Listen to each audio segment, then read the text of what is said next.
Esteemed audience, they say disagreements disunite man, but here on the Great Debaters Contest, we bring together over 500 schools to battle it out the best way they can through debate. This is the Great Debaters Contest Season 9. I am your host, Chris Buru. And I am Esperancia Kapanga. In today's debate, which is a special episode because we are having a tiebreaker, that's how good the debates are in Coast Region, we are having the motion, devolution has failed in Kenya.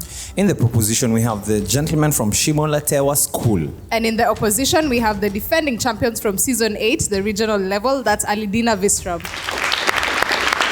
Proposal number 1, you have 3 minutes to make your submissions. What do you mean by devolution? It's a form of decentralization of both political and economic powers from national to county levels. Let's go back to the memory lane. Devolution started in 2013 in Kenya. It's enacted in the Act 174 of the Kenyan Constitution, and its mandate was to promote democratic and accountable exercise of power to foster national unity by recognizing diversity. Funny enough, instead of fostering national unity by recognizing diversity, it has divided us into tribal zones. What comes into your mind when you hear of Machakos County? The Kambas. What comes into mind when we hear of Kwale County? We hear of the Durumas and the Diggers. What comes into your mind when you hear Kilifi County? The Giriamas and the Chonyis. What I'm meaning is that devolution has really failed in Kenya because its mandate was to foster national unity by recognizing diversity. And what has it done? It has divided us into tribal zones. Indeed, devolution has failed in Kenya. As it is, most county functions like health are failing. Doctors and nurses go on strikes every now and then, day in, day out. Why? Because of poor working conditions and poor remuneration by the county governments. And who do our governors blame? The national government for not cooperating. The national government seems unwilling to let go of the health sector, and this has brought conflict between the two governments. Think about the Cuban doctors, the equipments brought to our hospitals, the equipments and the facilities brought and purchased by the national government and forced them on the county government, and yet they don't need them. Devolution has failed in Kenya. As we speak now, currently, there's a standoff between the national government and the county government over financing.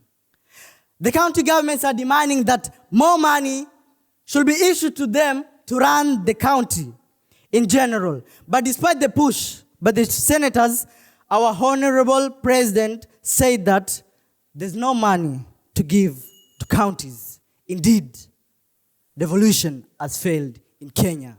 I rest my case. First proposal, you have 3 minutes to make your submissions. Ladies and gentlemen, as I begin, let me begin by the adage that goes, if you want to go fast, go alone. But if you want to go far, go with others. My name is Stephen Tayari from Allidina Visram, firmly opposing the motion that states devolution has failed in Kenya.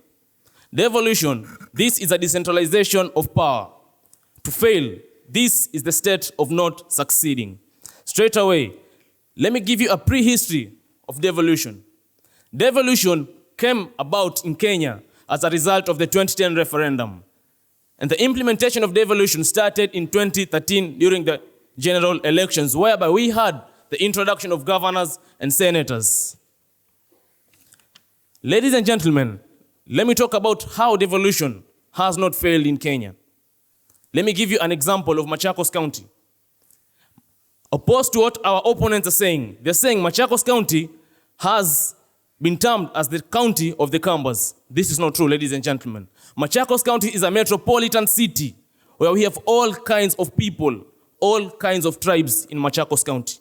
You can meet the Kikuyus there, you can meet the Durumas there, as they say, you can meet the Giriamas there, and any other tribe in Kenya. Ladies and gentlemen, for over 50 years in Wajir County, there are no tarmac roads. And if you don't believe me, that is according to the standard.com. For over 50 years, there are no roads in Wajir. But now, as a result of devolution, ladies and gentlemen, we see tarmac roads in Wajir.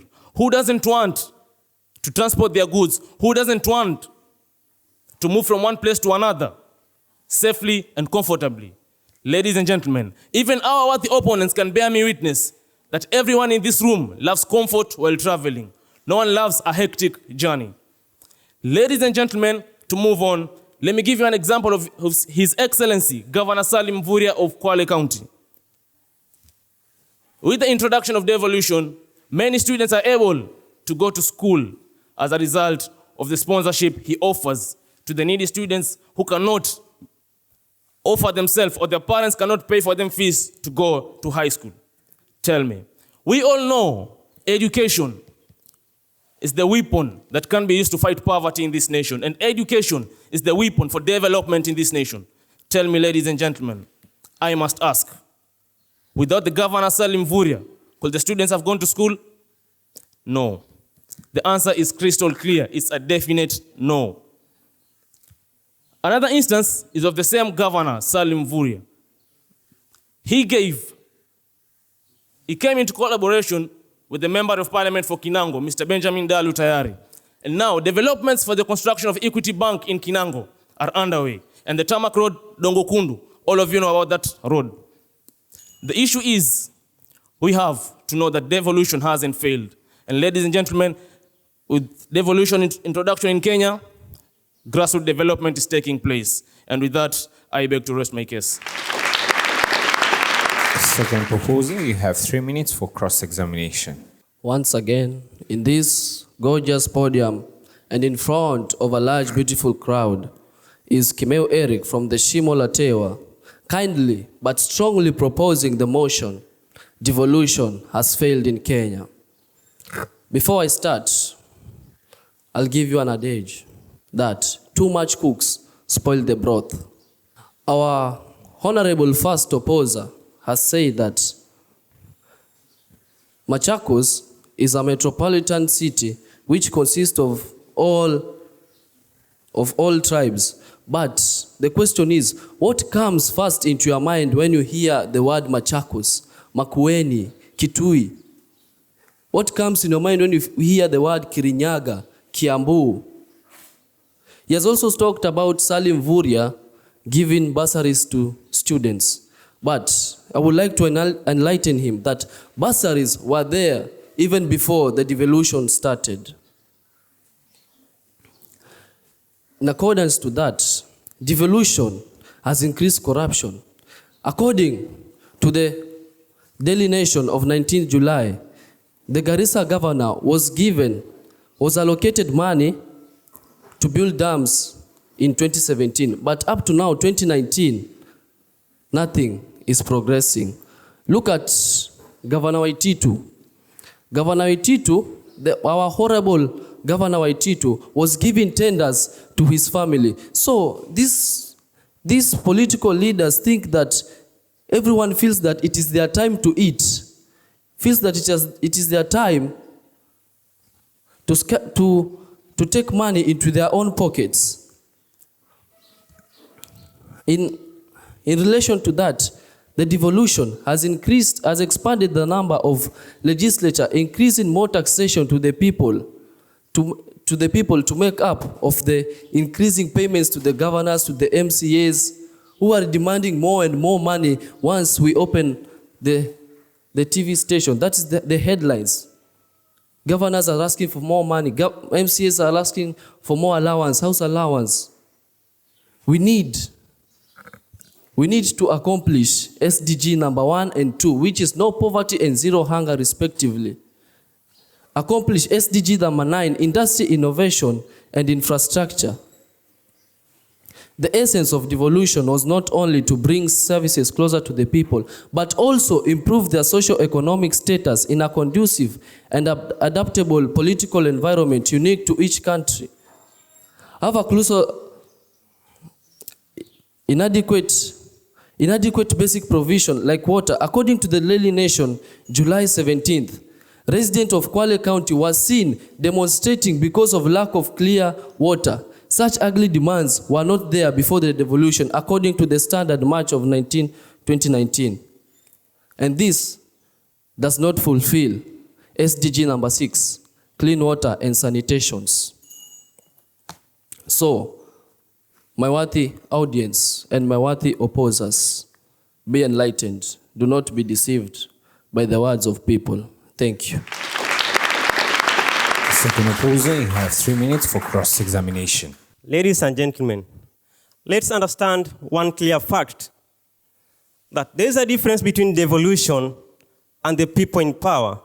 Devolution is just an ideology. Do not attack devolution for what's happening in the country, but attack the people who are in power, not devolution. For it is just an ideology to cross the bridge to great prosperity. How about the opponent speaking about tribalism as a factor caused by devolution? Let me remind you that if you go to Kisumu, there's a place called Muhoroni where Kikuyus live, and Kisumu is a place for the Luos. Is it causing tribalism or is it promoting diversity? Go again to Baringo, we have the Luos in Baringo. Go again to Midori County. We have the Kuria people living there. They have intermarried with the people of Midori County. Is it promoting tribalism or is it in the real sense promoting diversity? You spoke about too much cooks spoiling the food, but remember that 2 heads are better than 1.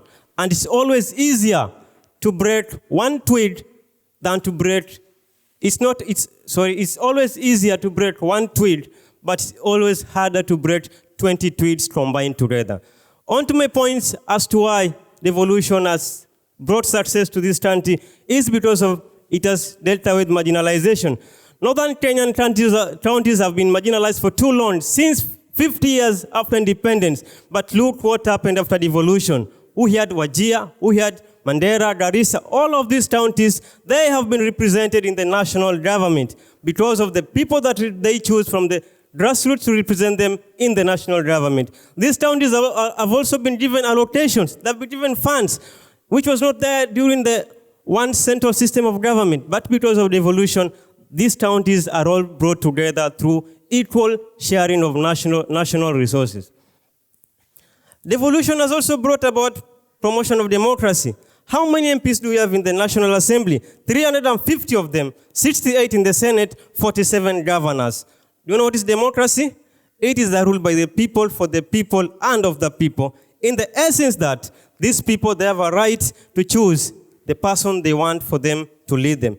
So, with devolution, these people have been given the chance to elect the MCAs. They have been given the chance to elect the governors that are going to articulate for their needs and their rights as fast as possible.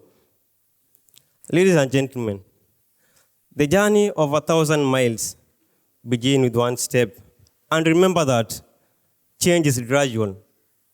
You can't just implement something today and expect it tomorrow to be in the fullest completion.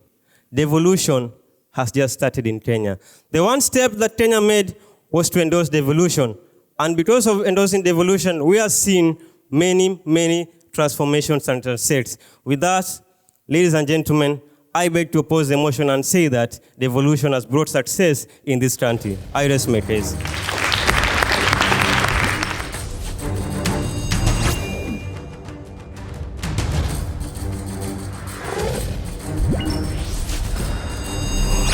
The proposers have been asked, if we have funds being disbursed from the central government to the county government, then why do they claim that we still have money wrangles in the county governments? The opposers have been asked, what exactly is the role of county governments and the central government in the construction of the many roads that they've given as examples of proof that devolution is actually working? Third proposer, you have 3 minutes to respond. Thank you very much. I would like to answer your question. Remember that the wrangles concerning funds are there, but this devolved government has brought these leaders who are the ones who are misusing the money that has been provided to the county government, and that is why development is not taking place, and that is why we are sticking to the motion that says that devolution has failed, and has failed terribly. Firstly, I want us to talk. Better still, let's brainstorm on this motion. Having governors, senators, and MPs and county representatives all drawing huge salaries in an unnecessary drain on public finances, leaving little or nothing for service. This provision and betterment has made this state aware that devolution has failed. Devolution has not only worked for us, but has failed us as a nation. Take, for example, county government is estimated to spend 1.35 trillion shillings, according to Tuko News, every year. This has brought about the rising in the budget, and the rising in the budget has brought about the common mwananchi being not able to raise the taxes, not being able to provide for themselves because the taxes have been risen. And now we say that devolution has failed. We are hurting the common people down there. Because of this same devolution, our budget has risen, and therefore there is need for money to be raised, and they're using the taxes, they're raising the taxes, and therefore the common mwananchi is being hurt. And if the common mwananchi is being hurt, what do we say? Devolution has failed. In Kakamega County, for instance, the governor hopes to raise taxes from churches, the dead, anybody rearing chicken, and mama mboga, whose daily sales is at an average of 200 shillings, out of which she must part with 100 shillings to enrich the county. These are offers in the name of levies, and then we still say that devolution has worked. No, devolution has failed us big time. And that is why we need to realize that. As it is right now, it's not working. We need to go back to the drawing board and restructure. We need to see where we went wrong as a country. Let's look at countries that have used devolution and have worked, like Canada. And then we can now apply that in our country, and maybe devolution can work. But as it is right now, devolution has failed terribly in our country. Let's take, for instance, Nairobi County. It was better off when it was under the national government. But look at Nairobi County right now. His Excellency, Honorable Mike Mbuvi Sonko, has let go of the county. This trash all over. Isn't that true? This trash all over Nairobi County, yet to say devolution has worked? Ladies and gentlemen, devolution has failed us terribly, and that is why we need to realize that. Thank you. Third opposer, you have 3 minutes to respond to your question. Ladies and gentlemen, we are living in the best of times, yet we are living in the worst of times. We are living in the best of times simply because we have acknowledged that devolution has caused development. We are living in the worst of times because people are trying to insinuate devolution has failed in Kenya. You talked about 1.5 trillion being assigned to county governments. Do you know that that's more than the Kenyan budget itself? That's illogical. It doesn't make sense. Now again, you talked about politicians taking money. Ladies and gentlemen, corruption has always been there in Kenya. It is not devolution that has brought about corruption. So I don't believe that stands. Well, first of all, devolution, ladies and gentlemen, has created a lot of employment. Let's talk about governors, senators, all these people, MCAs, and then the governors themselves come up with administrative agents that employ people around our counties. And by doing so, they create employment and reduce poverty, ladies and gentlemen. What he said, the first speaker, reducing the first sustainable development goal, which is poverty. Again, I want to tell you this. Differences are not supposed to make us different. They're supposed to make us a better people. Because me and you, when we come up with different ideas, Machakos, Mombasa, Nairobi, all these counties, when we come together, we are stronger because we are different. Not because the differences are supposed to make us weak. Again, ladies and gentlemen, with county governments and devolution, we have been able to foster national unity, as well as recognize that we are different. But by that, me and you, we are here today. I'm sure most of us are of different tribes, but we are sitting today here because of devolution. It has cut through all the racial lines, all the ethnic lines, and fostered national unity. It has also promoted checks and balances, where power has not been put onto the national government alone. Governors are able to debate, which is funny, in fact. Our prestigious governor, the way he talks to the president. I mean, during the time of Moi, you couldn't do that. But right now, because of devolution, you can challenge that power and say that what you are doing is wrong. Checks and balances and being able to foster national unity. It allows us, ladies and gentlemen, to achieve development at a much larger scale. You don't throw away your child because he fails in math. You don't. You go back to the drawing board and see what's different. You go back and look at what the advantages are being proposed, ladies and gentlemen. You look at the advantages that outweigh the disadvantages that they're trying to portray to us. A journey of 1,000 miles always begins with a single step. And ladies and gentlemen, let's not abandon devolution on propaganda. It is our duty to observe devolution and make the best out of it. I rest my case.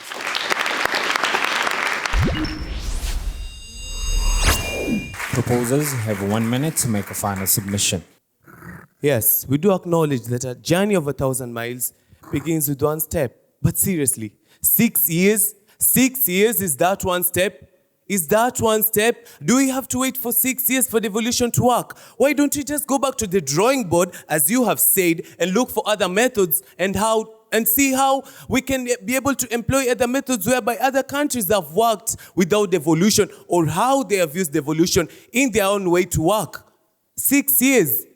I don't think that will make us say that devolution has worked. Devolution has failed. Ladies and gentlemen, and that is why we're here to tell you that it has failed. We've given examples of how funds are being mishandled by the governors. We've given examples of how some people feel marginalized, or some tribes feel marginalized because of devolution. Yet to say that devolution has worked, devolution has failed, ladies and gentlemen.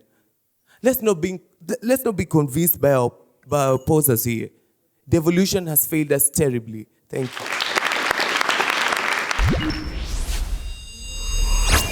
Opposers, you have 1 minute to make a final submission. As the perks of being human, I forgot to answer your question. So right back on that. You talked about the issues of roads. I'll tell you this. There's the Kenya National Highways Authority in conjunction with the Kenya Rural Roads Authority that are in charge of making roads in Kenya. Okay, it's a tragedy of gigantic proportion that we fail and still fail to acknowledge the fact that devolution has promoted development in Kenya. First of all, you say that devolution has not promoted, it has failed. What is your other solution then? Tell us so we can adopt it. Devolution is here to stay simply because the advantages outweigh the disadvantages.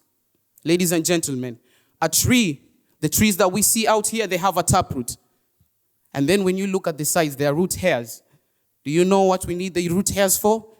For the firm anchorage of these plants. It's the same way as our nations. We need the government. Yes, we do. We do need the national government, but we also need devolution so that it can strengthen all of us despite our ethnic and all our background differences. Thank you.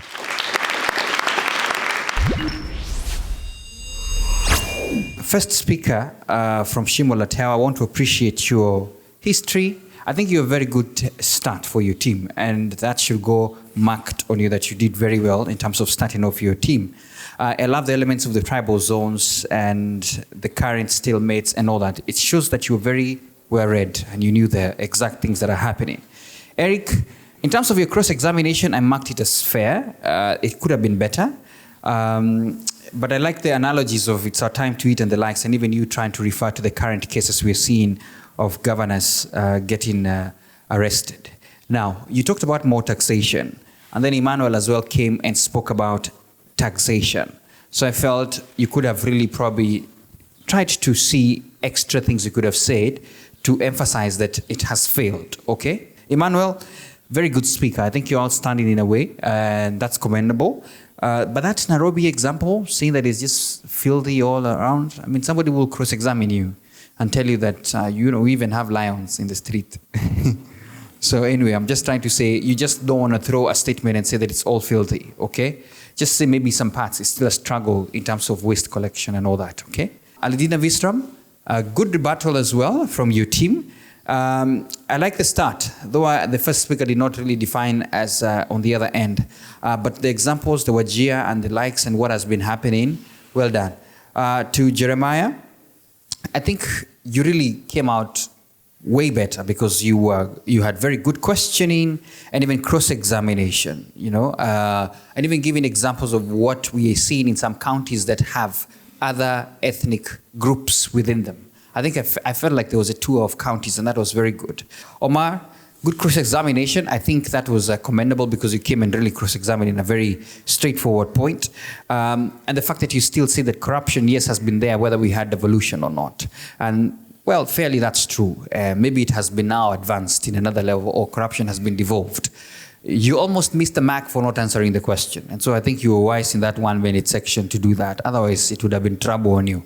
All the best to both teams. Allidina, Visram. The judges saw it fit to award you 69%. Let's give them a round of applause. Shimo Tewa High School. The judges awarded you 68%, making Allidina the winners of the debate.